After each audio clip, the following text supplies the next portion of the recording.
കുറെ റെയിൽവേയുടെ സ്റ്റാഫ് ഉണ്ടെങ്കിലും ബാക്കിയൊക്കെ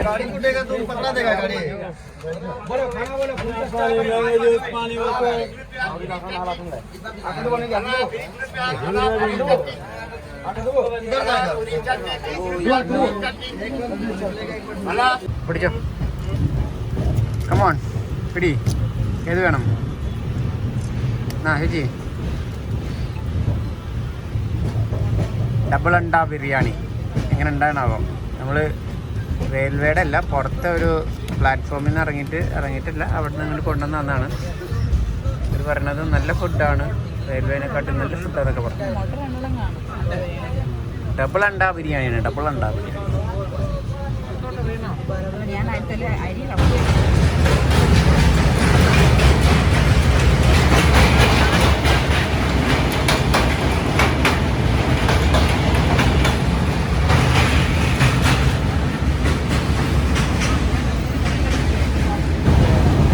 ചേച്ചി ഫേസ് വാഷ് ഇട്ടിട്ട് മുഖം കഴുകാൻ പോയത്. അപ്പോൾ അവിടെയുള്ള ചേച്ചിമാരും ഒക്കെ വന്നിട്ട് മുഖം കഴുകുന്നത്.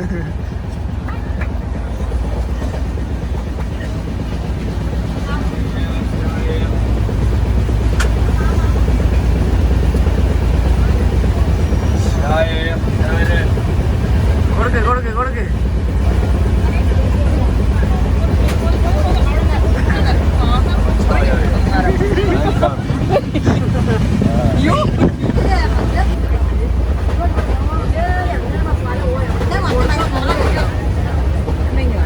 മതി കഴിഞ്ഞ ഒരു പോയി.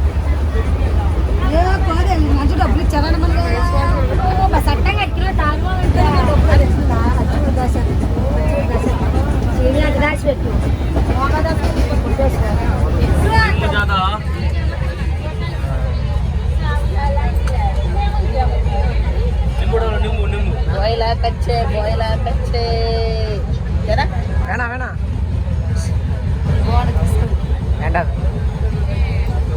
ചന മസാല.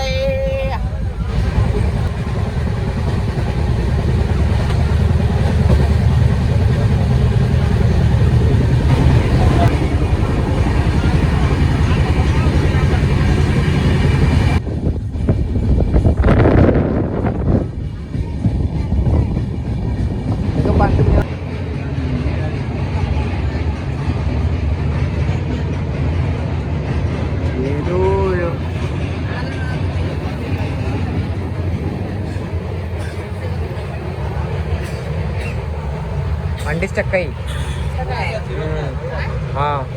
ഏതോ പാലത്തിന്റെ മേലെ കൊണ്ടുപോയി നിർത്തി. ഗോദാവരി റിവറിന്റെ മേലെ കൊണ്ട്.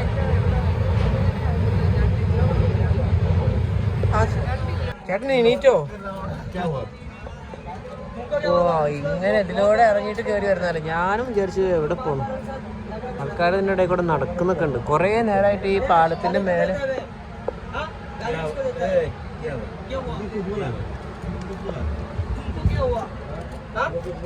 अरे अरे छोड़ दो मैं उसको बोल रहा हूँ, मैं तुमको थोड़ी बोल रहा हूँ. वो छोड़ दो भाई, वो इनसे होते उनका दिमाग नहीं. ब्लॉग बना रहा है वो, मैं उसको बोल रहा हूँ. तुमको क्या हुआ फिर? छोड़ दो जरा मत करो. ആൾക്കാർക്ക് ആകെ പ്രാന്ത്. എന്തൊക്കെയോ സംഭവിക്കുന്നുണ്ട് ഇവിടെ.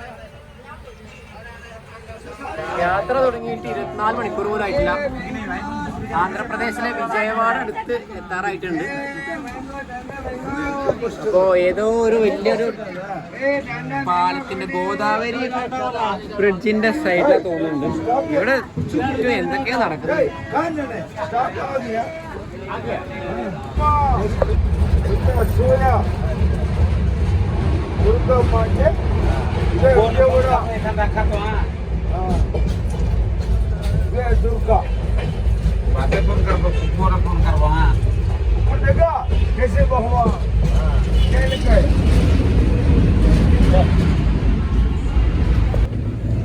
ഇവിടെ എന്തായാലും രണ്ടുപേര് നല്ല ഹാപ്പി ആയിട്ട് ഒക്കെ എൻജോയ് ചെയ്യുന്നുണ്ട്.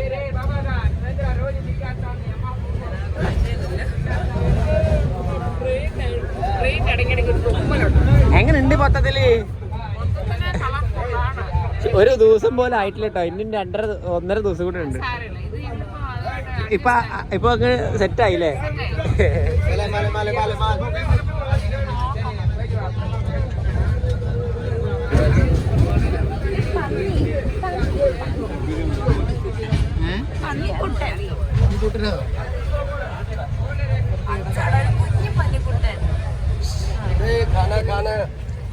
രാത്രിക്കുള്ള ഫുഡിന്റെ ആൾക്കാർ ഓർഡർ എടുക്കൽ തുടങ്ങി ഇവിടെ. ചില ആൾക്കാരൊക്കെ കണ്ടു കഴിഞ്ഞാൽ നമുക്ക് അവരെ കണ്ടു കഴിഞ്ഞാൽ തന്നെ അവരൊന്നും ഭക്ഷണം മേടിക്കാൻ തോന്നില്ല. അതാണ് മെയിൻ പ്രശ്നം. ഒരു പൂരപ്പറമ്പിലോട്ട് കയറി അതേ അനുഭൂതി അല്ലേ. എന്തൊക്കെയോ ചുറ്റും എന്തൊക്കെയോ നടക്കുകയാണ്. കുറേ സ്വാമിമാരും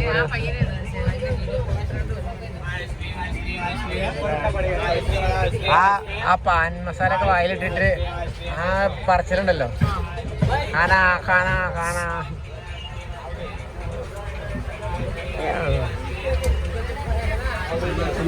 इधर से बाद में बीट ज़्यादा बढ़ेगा और कम हो जाएगा. ആ ഇവിടുന്ന് അങ്ങനെ ട്രെയിനിൽ ആൾക്കാർ തിരക്ക് കുറയുന്നാ പറയണേ. ഞാൻ വെറുതെ ഒന്ന് പുറത്തിറങ്ങട്ടെ കുറച്ച് നേരം. ഇറങ്ങാൻ സമ്മതിക്കണ്ടേ ചേട്ടാ? ചേട്ടാ തോടാ നീച്ച ഉത്തരവുന്ന തോടാ അച്ഛാ ഓരോ ദിവസത്തിന് ശേഷം ഒരു നല്ല വായു.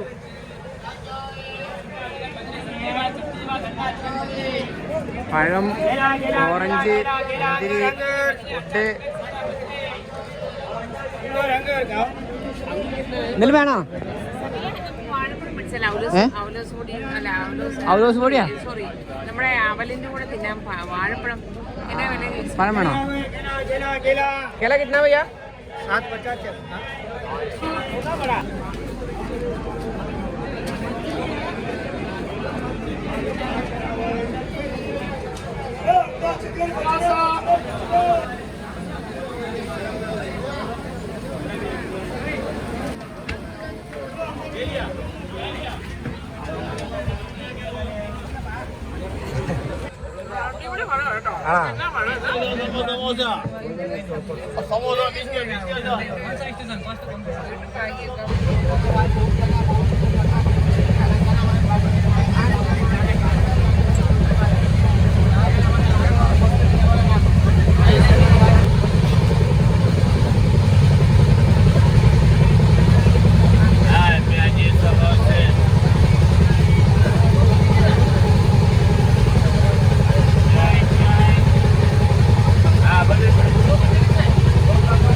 രാത്രി 12 മണിയായി. വിശാഖപട്ടണം എത്തി നമ്മൾ. ഇപ്പോഴാണ് ശരിക്കും നമ്മൾ ഒരു ദിവസം കംപ്ലീറ്റ് ചെയ്തത്. ഇവിടെ ഒരാളല്ല രണ്ടാൾ നല്ല ഉറക്കത്തിലാണ്. രണ്ടാളും കൂടെ ഒരു സീറ്റിൽ ഞാൻ ഇങ്ങനെ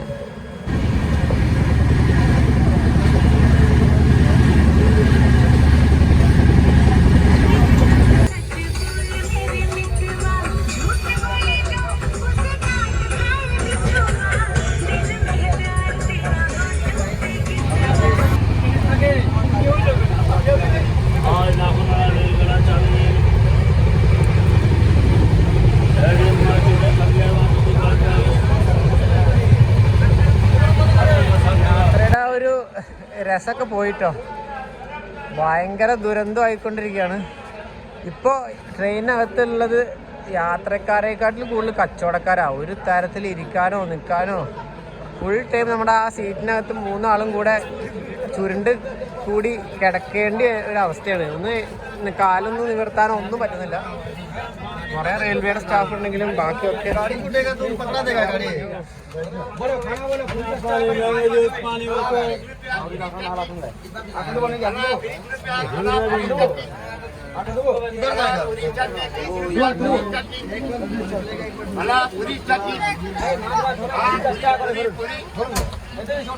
എല്ലാവിധ കച്ചവടക്കാരും ഉണ്ട് ഇതിനകത്ത്. ഈ ഭാഗത്തുള്ള എല്ലാ സാധനവും ഇവിടെ കിട്ടും. ഫ്രൂട്ട്സും ഫുഡും ഡ്രസ്സും മിഠായും മസാലയും പാൻ മസാല ഐറ്റംസുകൾ പിന്നെ ഒരുവിധം എല്ലാ സാധനങ്ങളും ഇവിടെ കിട്ടുന്നുണ്ട്. എന്തായാലും നല്ല രസമുണ്ട്.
ബോച്ചെ, കേരളത്തിന്റെ ബോച്ചെ. അപ്പൊ നമ്മള് യാത്രയുടെ മൂന്നാം ദിവസമല്ല, 2 പകലും 2 രാത്രിയും കഴിഞ്ഞ് 3ാമത്തെ രാത്രിയിലോട്ട് കിടക്കാൻ പോവാണ്. ഇവിടെ കുറേ ആൾക്കാർ ഇറങ്ങി, പിന്നെ കുറച്ച് ആൾക്കാർ കയറി. അപ്പോൾ കുറച്ച് കാലിയായിട്ടുണ്ട്. രാത്രി കിടക്കാൻ എന്താണോ അവസ്ഥ. ഞാൻ എന്തെങ്കിലുമൊക്കെ മേടിക്കട്ടെ കഴിക്കാൻ. ഒന്നും കഴിച്ചിട്ടില്ലെന്ന്.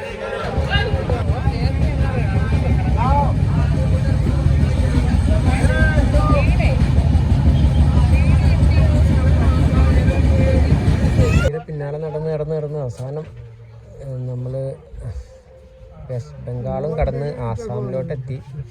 ന്യൂ ജൽപൈഗുരി എത്താറായി. 12 മണിയാകുമ്പോൾ ന്യൂ ജൽപൈഗുരി എത്തും. അപ്പോഴേക്ക് നമുക്ക് ഒരു 10-10:30 അപ്പോഴേക്ക് നമുക്ക് TT വന്നപ്പോൾ 3 സീറ്റ് അലോട്ട് തന്നു. അപ്പോൾ ഒരാൾ താഴെ കിടപ്പുണ്ട്, ഞാൻ ഏറ്റവും മുകളിൽ, ചേച്ചി ഇത് താഴെ കിടക്കുന്നു. അപ്പോൾ ലാസ്റ്റ് ദിവസമാണെങ്കിലും നമുക്കൊന്ന് നീർന്ന് എല്ലാവർക്കും ഒന്ന് സ്വസ്ഥമാകാനുള്ളൊരു ചെറിയ ഗ്യാപ്പ് കിട്ടിയിരിക്കുന്നു. അത് മാത്രമല്ല, ഈ കമ്പാർട്ട്മെൻറ്റിൽ നേരത്തെ കണ്ടത്രയുള്ളൊരു ബഹളവും കാര്യങ്ങളൊന്നുമില്ല. അത് സമയം ലേറ്റായി, 10 മണി കഴിഞ്ഞു. ആ ആൾക്കാരുടെ തിരക്കാണ് കൂടുതൽ ഇതിനകത്ത് വരുന്ന കച്ചവടക്കാരുടെ തിരക്കാണ്. അപ്പോൾ അവരുടെ വോട്ടും അതിൻ്റെ ഇടയിലായിരുന്നു നമ്മൾ ആ ഒരു ഗേറ്റിൻ്റെ തലപ്പത്തായിരുന്നു നമ്മൾ സീറ്റ് കിട്ടിയിരുന്നത്. അപ്പോൾ ശരിക്കും ഭയങ്കര ആശ്വാസമുണ്ട്. അങ്ങനെ ഒരുവിധം നമ്മൾ ഗുവാഹട്ടി എത്തിയിട്ടുണ്ട്. ഗുവാഹട്ടിയുടെ ഏകദേശം 9 മണിക്കാണ് ഗുവാഹട്ടി. ഒരു 10 മിനിറ്റ് ഏതോ ഒരു സ്റ്റേഷൻ നിർത്തിയിട്ടുണ്ട്. എല്ലാവരും ഇതേ കുറേ ചേട്ടന്മാർ ഇവിടെ. നമ്മൾ ശരിക്ക് നാട്ടിലുള്ള അതേ ഫീലാണ്. എല്ലാവരും മലയാളം അറിയാവുന്ന ആൾക്കാരാണ്. ചേട്ടൻ്റെ പേരെന്താ?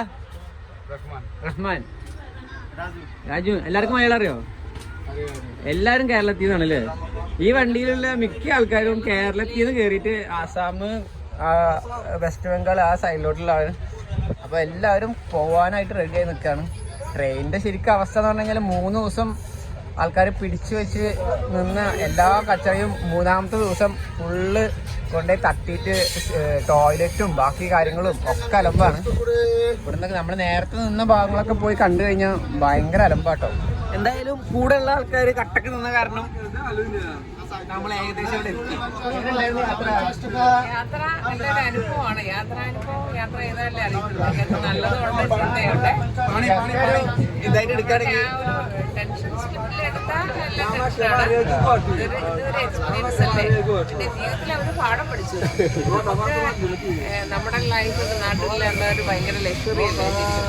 നമുക്ക് കിടക്കാനായിട്ട് കാല് നീർത്ത് കിടക്കാനായിട്ട് ഒരു സ്ഥലം കിട്ടുക എന്നുള്ളതാണ് ഏറ്റവും വലുത്. ഞാൻ ട്രെയിൻ യാത്രയിൽ തിരിച്ചറിഞ്ഞു. കാല് നീർത്ത് നമുക്ക് കിടക്കാനുള്ള സ്പേസ് കിട്ടിയാൽ മതി. നമുക്ക് കുറച്ചും കൂടി പുറത്തിറങ്ങിയിട്ട് ഡീറ്റെയിൽ ആയിട്ട് പറയാം 2 ദിവസം എന്തൊക്കെ സംഭവിച്ചു എന്നുള്ളത്.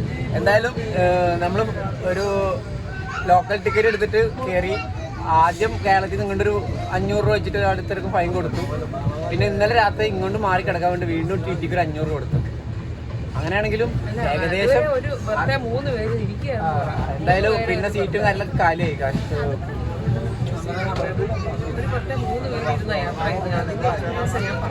അത് നമുക്ക് ലാസ്റ്റ് പറയാം. നമ്മൾ ഗുവാഹട്ടി എത്തിക്കൊണ്ടിരിക്കുന്നു.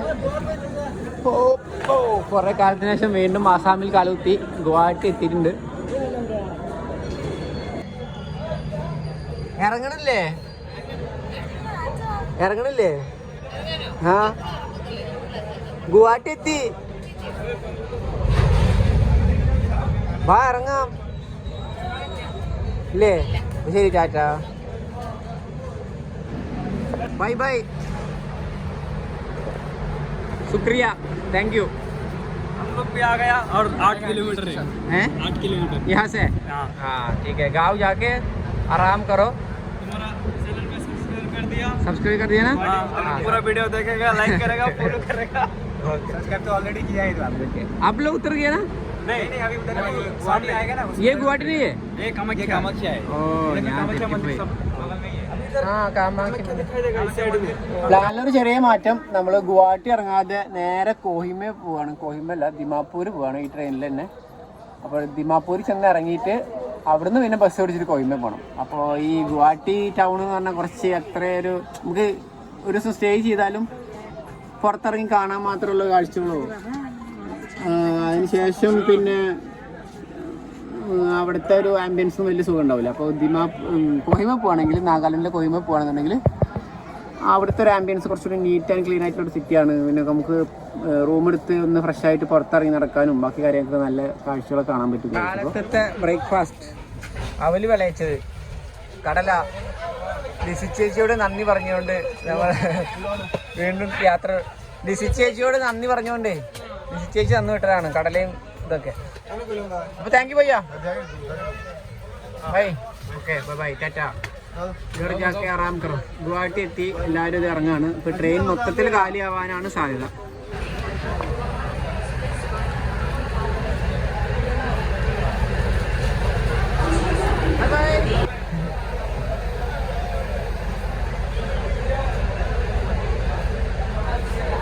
ഇനിയുള്ളൊരു ചെറിയ ടാസ്ക് പറഞ്ഞാൽ നമ്മൾ ഗുവാഹട്ടി വരെ ടിക്കറ്റ് എടുത്തിട്ടുള്ളൂ.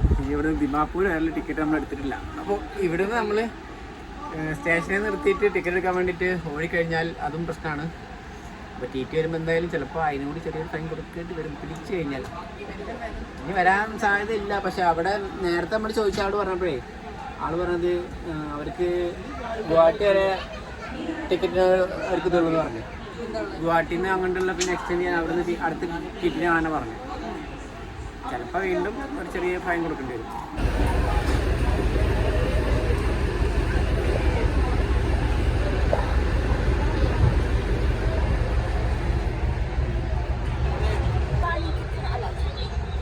എത്ര 15 രൂപ ഉള്ളൂ. 5 രൂപ തന്നെ പറ്റിച്ചു.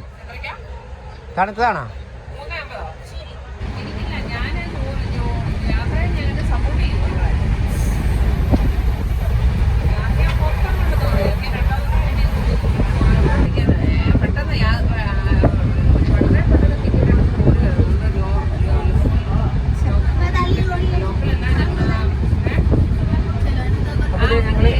ഇറങ്ങാനുള്ള സെറ്റപ്പായി. ഫുൾ ബാഗൊക്കെ പാക്ക് ചെയ്ത് റെഡി ആയിട്ടിരിക്കുകയാണ്. ഏത് നിമിഷവും ഇറങ്ങാം.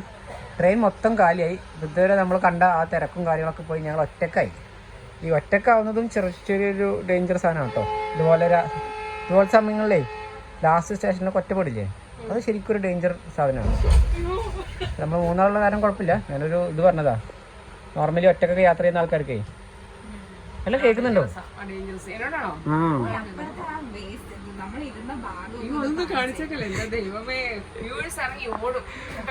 അത്രക്ക് ഇതില്ല. എന്തായാലും ചെറുതായിട്ട് കാണിക്കാം. എന്തായാലും ചെറുതായിട്ട് കാണിച്ചു തരാം. ഇപ്പോൾ ഈ ഒരു കമ്പാർട്ട്മെന്റ് ഇനി വലിയ കുഴപ്പമില്ല. പിന്നെ വേണ്ടാത്ത സ്ഥലത്തോട്ടൊന്നും ഞാൻ ക്യാമറ പോകണില്ല. അതൊക്കെ എപ്പോഴും ആൾക്കാരുണ്ട്. ആ ഒരു പാൻട്രിക്കൊക്കെ ഇതൊക്കെ ആൾക്കാർ ഇവിടുത്തെ ശേഖരിച്ച ബോട്ടിലാണ്. ഈ ട്രെയിനിനകത്ത് മാത്രം ശേഖരിച്ച ബോട്ടിലാണ് ഇരിക്കുന്നതൊക്കെ. പിന്നെ സിങ്കും കാര്യങ്ങളും ഇതിനുള്ളിലേക്കൊക്കെ കയറി കഴിഞ്ഞാണല്ലോ പിന്നെ ഇവിടെ ജീവിതം വെറുത്തുപോകും. കച്ചറ എന്ന് പറഞ്ഞു കഴിഞ്ഞാൽ പോരെ കച്ചറ. ഞങ്ങൾ നിന്നിരുന്ന സ്ഥലത്ത് ഇതൊക്കെ ഞാൻ ചെറുതായിട്ട് ഓടിച്ച് കാണിച്ചു തരാം. ആ നിന്നിരുന്ന സ്ഥലത്തുള്ള ശരിക്ക് കോലം കണ്ടു കഴിഞ്ഞാലാണ് രസം. അയ്യോ, ഏറ്റവും ഹൊറിബിൾ ആയിട്ടുള്ള സ്ഥലത്തായിരുന്നു നമ്മൾ കിടന്നിരുന്നത്. നമ്മൾ കിടന്നിരുന്ന സ്ഥലമായിരുന്നു ഏറ്റവും ഹൊറിബിൾ. ഓക്കെ, ഈ ഒരു മൂലക്ക് ഇത്രയും ആൾക്കാർ വന്നിട്ട് ആകെ പാൻ മസാലയും കച്ചറയും അതുപോലെ കച്ചവടക്കാർ ഇവിടെ ഇരുന്ന് നമ്മൾ ഇരുന്നേന്. കച്ചവടക്കാരുടെ ഒരു ബഹളവും. ഓ എൻ്റെ പൊന്നു, ഇതിനുള്ളിലാണ് ഫുഡ് ഉണ്ടാക്കുന്നത്. ഫുൾ കച്ചറയും കാര്യങ്ങളും.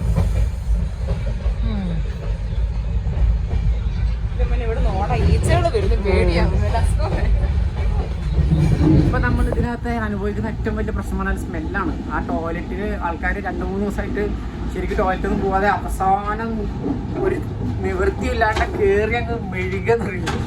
ആ അവസ്ഥയിലാണ് എല്ലാ ടോയ്ലറ്റും കിടക്കുന്നത്. അപ്പോൾ അതിനകത്ത് നമ്മൾ സ്മെല്ല് ഇതിനുള്ളിലൂടെ ഇങ്ങനെ പാസ് ചെയ്ത് നടക്കുക. ഭയങ്കര രൂക്ഷമാണ്.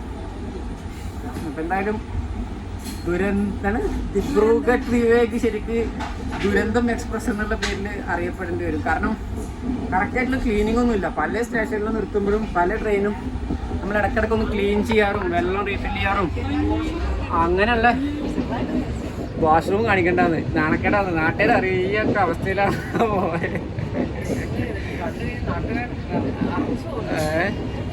ഇതിപ്പോ AC കയറി കഴിഞ്ഞാലും ലൈഫിൽ ഇത്രയും വൃത്തികെട്ട ഒരു സ്ഥലത്തൂടെ ട്രെയിൻ ഞാൻ യാത്ര ആദ്യമായിട്ട്. അത് 3 ദിവസം, ഒറ്റ ദിവസം കൂടെ ട്രെയിനിൽ യാത്ര ചെയ്തിട്ട് ഞാൻ 3 ദിവസം നമ്മളെ ഏറ്റവും ഹെക്റ്റിക്കായിട്ടുള്ള സാഹചര്യത്തിൽ കൂടെ പോയി. അനുഭവങ്ങളൊക്കെ കിട്ടി. എല്ലാം ഹാപ്പിയാണ്. പാളിച്ചകൾ ഇനിയില്ലേ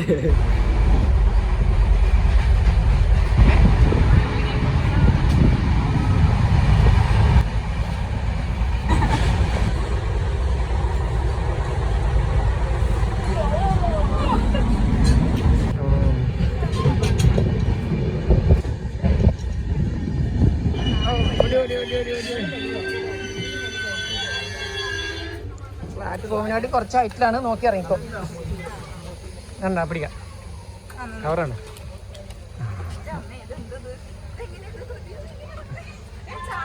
ആ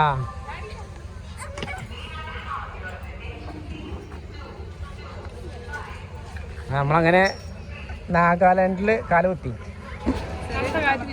ആ നല്ല കാലാവസ്ഥയാണല്ലേ.